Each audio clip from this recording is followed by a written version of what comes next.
سلام، وقت همگی بخیر. با یک کامنت دیگه در خدمت شما هستیم. منم سلام عرض میکنم و امیدوارم که این هفته هم فرصت همراهی ما رو داشته باشید. خب مهران طبق معمول شما شروع. بله خواهش میکنم. تعدادی از دوستان پیشنهاد کرده بودن که کامنت رو با یه جوکی لطیفه‌ای چیزی شروع کنیم. منم جوک آوردم، نه یکی 11 تا جوک آوردم، همه 2023 جدید. بفرمایید. بخشی از وعده‌های انتخاباتی آخوند رئیسی، ساخت 4 میلیون مسکن، اینترنت رایگان برای دهک‌های پایین، رونق اقتصاد فضای مجازی. مهران فکر ما رو بکن، اون وعده داده، ما که تحمل ما رو هم داشته باشه. ظرفیت بالایی، ظرفیت ما رو هم دیگه.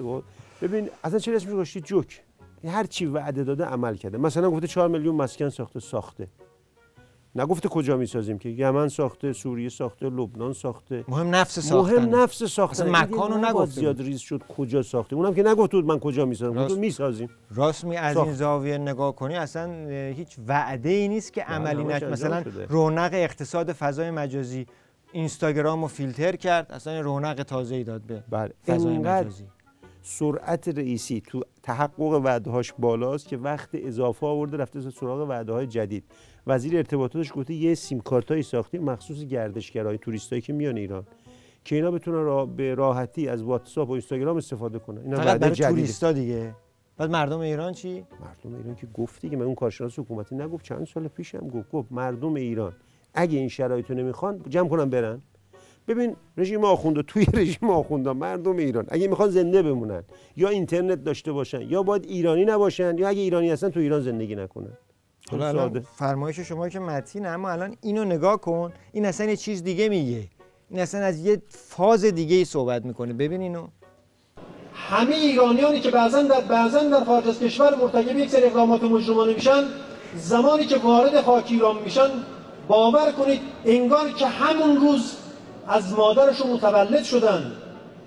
اصلا نحوه نگهداری، پذیرششون، اصلاحشون، اصلا نحوه زندانبانی که در نظام جمهوری اسلامی ایران وجود داره باور کنید در هیچ رژیم حاکم در روی کره خاکی وجود نداره. میگه وقتی از خارج نفر میاد ایران میره تو زندان رژیم، همین که وارد زندان میشه انگار از مادر متولد شده، چنین حسی داره. این حرفش هم غلط نیست. اینم درسته. اینم درست، کاملا درسته. هر کاری که تو هر جای دنیا مجرمانه است، توی رژیمی که آخونده حاکمن عین ثوابه. تازه من بگم نفر بوده که اومده به جایی که از خارج اومده ایران، به جایی که بره هتل اول رفته جلوی اوین گفته مستقیم گفته شلاق نزنید برمیگردم، بلیت برگشت جیبمه. یا این نفر است گفته ببین من میخوام سر جرمایی که نکردم هنوز ممکنه در آینده بکنم هر شب بیام تو تلویزیون اعتراف اجباری کنم، اگه این کار نشه برمیگردم تو هم جهنمی که ازش اومدم. همون خارج که جهنم. اینجوریه وضعیت داخل. این هم در واقع یکی دیگه از ایستگاه‌های همین قطار پیشرفت، یکی از ایستگاه‌های قطار معجزه 1004. حالا ببین این قطار پیشرفت الان وارد یک مرحله جدیدی شده، اسمش از کاروان راهیان پیشرفت نورانی. ببینیم با هم. ببینیم پیشرفت نورانی. 20 دانش آموز مدارس استعدادهای درخشان از 10 استان اینجا گرد هم اومدن و قراره در قالب کاروان راهیان پیشرفت نورانی راهی 2 استان خوزستان و هرمزگان بشن. میگه کاروان راهیان پیشرفت نورانی. یعنی چی دقیقاً؟ معنیش اینه که سرعت پیشرفت، این قطار پیشرفت خامنه‌ای آنچنان سرعتی گرفته داره سرعت نورم رد میکنه. نورانی دیگه ابعاد نجومی باید برای سرعت. خب حالا با سرعت نورانی کجا داره میره این قطار؟ هدفش ما نفهمیدیم کجاست این قطار. الان میگم اگه دوستان لطف کنن اون تصویر اسکناس 100 تریلیونی زیمبابوه رو بذارن. ببین مهران این یک اسکناس 100 تریلیونی کشور زیمبابوه است که معادل $1. هدف 100 تریلیون بله مال زیمبابوه میشه $1. رئیسی یکی از اهدافش اینه که به احتمال زیاد همین فردا پس فردا جا بشه. قطار داره به این میرسه. بله یکی از نزدیک این اهداف کوتاه مدت تازه. دقیقاً. ببینیم یک کلیپ با هم ببینیم فضای مجازی که همین فضا رو تقریباً به تصویر کشیده. اینا رو هم چنج کنید لطفاً. سوال اینه که اگر که شما رئیس جمهور میشدید اوضاع چی میشد؟ همین اینم بود. نشدید که دلار بشه 5000. خب بابک اگه موافق باشی از قطار پیشرفت بپریم بیرون، بریم یه چرخی تو فضا بزنیم. موافقی؟ موافقم، ولی وقتی میگی فضا من ناخودآگاه یاد پاستور حاجی‌زاده میفتم. این پاستور هیچ موقع اصلا انگار سومش رو زمین نیست، دائما تو هوا فضاست. همیشه تو هوا فضاست. پس بریم آخرین دستاوردهای رژیم در زمینه هوافضا رو با هم ببینیم. خب اولا این یه قطاع محدود رو، زاویه محدود رو ما کردیم 360 درجه با استفاده از کروزها و پهپادها. ارتفاع فقط بالا بود، الان تا کف زمین هم اومده، یعنی 180 درجه، یعنی یه گنبد، یه نیم کره تهدید دارن هر جا که هستن، یعنی از پشت و چپ و راست و بالا و پایین و کم و زیاد اینا مورد تهدیدن. خب این هم که دیگه مخصوصا با این موشک جدید که فعلا اسم ازش بردیم هایپرسونیکه، اینا دیگه چه برترسازی دارن؟ بله، یکی باید حرفای این پاستور رو اول ترجمه به کنه، زبون آدمیزاد ترجمه کنه. احتمالاً $2 هم سوار همین موشک هایپرسونیک کردن که قیمتش موشکی داره میره بالا. ولی من داشتم به یه چیز دیگه فکر می‌کردم. من به این فکر می‌کردم که دشمنای نظام آیا میدونن تو چه گنبدی گیر کردن؟ از جلو و عقب و چپ و راست، همینطوری زیر شلیک کروز و پهپادن. گنبده چیز عجیبی بودا. بله، اصلا کدوم دشمن نظام مگه مونده با این موشک‌ها؟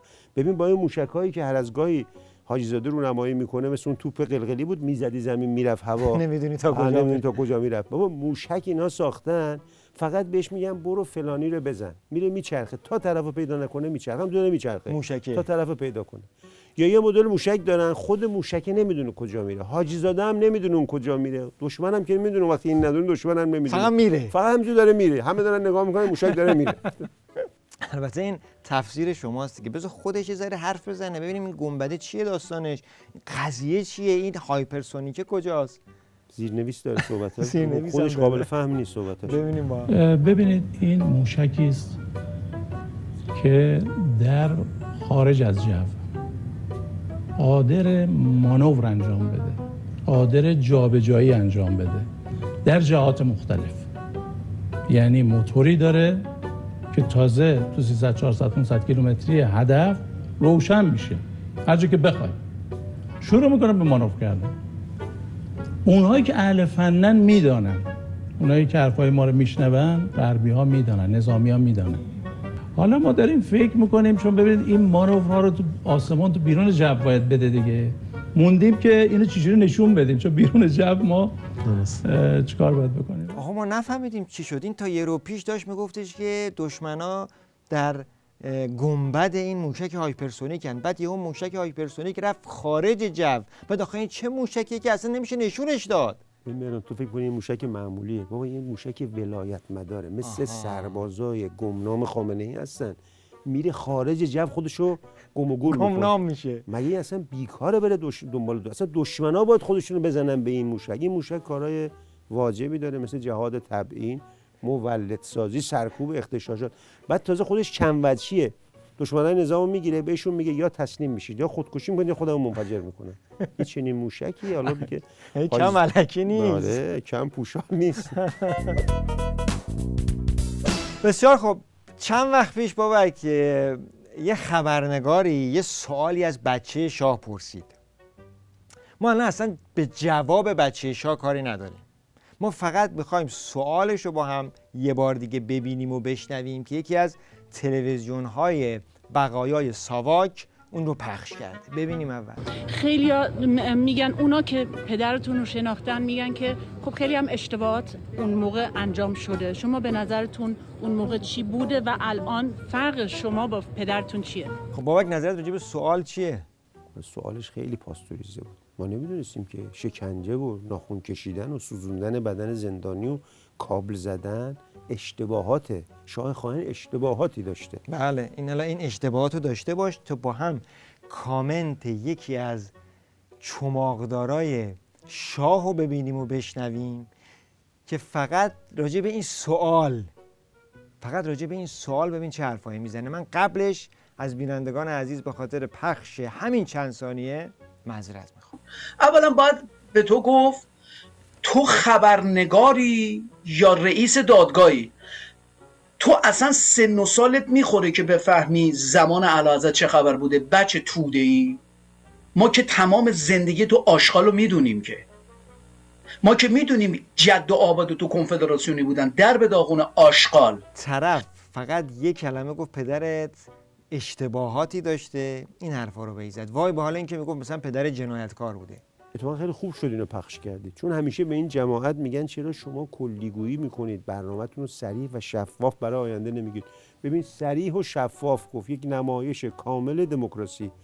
بی خود نیست که نفوذیای اطلاعات رژیم با اینا چف میشن، بالاخره همون باز با باز اینجا مصداق پیدا میکنه دیگه. بله دیگه، اصلا از کی تا حالا قرار بوده رعیت بله اشتباهات شاه و ذل الله و خدایگان، اصلا مگه این حرفا رو داریم؟ اصلا مگه اشتباه میکنه اصلا؟